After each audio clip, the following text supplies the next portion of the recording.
Я часто пользуюсь вот этим переходом, и очень неудобно. Люция Зейдина живет с одной стороны проспекта Амирхан, а семья ее дочери с другой. После инсульта женщина стала хуже ходить. В гости к детям теперь попасть не так просто. Как говорит, лифты в переходе у перекрестка Амирхана и Чистопольской давно не работают. Не вижу я, чтобы они работали. Мы как-то в одно время, это года 3, наверное, назад, пробовали. Там вроде что-то пытались они наладить. Нет, дверь сломали, потом заколотили, и все на этом закончилось. Мы решили проверить, работает ли лифт в соседнем переходе между Чуйково и Ямашево. Здесь дверь нам открылась, мы поехали. Но на втором этаже лифт застыл в закрытом положении. Помочь не смог и диспетчер. На втором этаже дверь не открывается. У нас механик не работает. Что не работает? Механик. Механик, говорит, работает. Нет, выйти не можем. Слышите нас? Выйти не можем. В итоге получилось только обратно спуститься, и там дверь снова открылась. О, вышли. В переходах возле остановок улицы Карбышева и Комарова лифтов в шахтах нет вовсе. Причем, как говорят местные жители, очень давно. Перед универсиадой сделали лифт. Где-то через неделю все сломали. Через остановку там еще один мост есть. Там тоже сделали лифт. Тоже через неделю, через 2 ломали. Очень хороший лифт был, так качественно сделали. Мы так переживали. Как говорят казанцы, с неработающими лифтами они сталкиваются по всему городу. Лифты не только здесь не работают, они повсеместно, хоть проспект Победы взять. Вандалов везде хватает. Если ломают, значит надо следить здесь какие-то, или дежурство организовывать, или что ли. Какой-то выход надо искать. Не просто так. А то, что если они стоят, значит они должны работать действительно. Я хромая, конечно, неудобство. А зачем тогда сделали вот эти лифты-то? Для чего?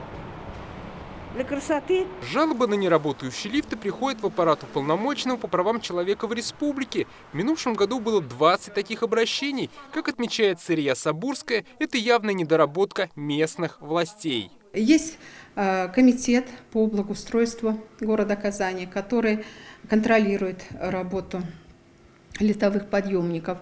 Конечно, мне кажется, здесь нужно просто четко определить регламент работы технического персонала, который обязан следить за работой лифтов. Январь следующего года, он очень значимый для Казани, для республики. Это будут специальные Олимпийские игры для граждан с инвалидностью. И если в таком состоянии будут наши лифтовые подъемники, но даже будет стыдно и перед гостями, я уж не говорю о самих о хозяевах, о жителях Казани, о жителях республики. По данным Комитета внешнего благоустройства, сейчас в городе 56 лифтов в подземных и надземных переходах. На их содержание в этом и минувшем году выделено по 10 миллионов рублей. На данный момент не работают 10 устройств. Как отмечают чиновники, лифты постоянно становятся жертвами грабежа и вандализма. Не спасают и камеры видеонаблюдения. Ломают элементы подъемного механизма, в том числе и крадут кабели в больших количествах. Эти действия повторяются, стекла разбиваются периодически, и нам приходится постоянно проводить ремонтные работы. В соответствии с нашим климатом мы не всегда это можем делать, потому что зима не самый подходящий период для этого.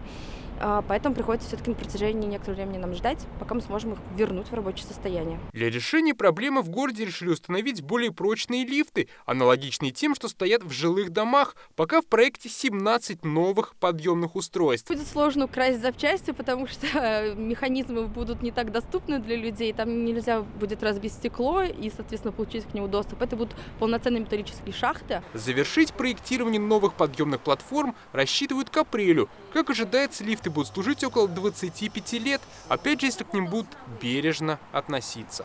Дмитрий Айрин, Раиль Галяов, Данил Филатов, ТНВ, Казань.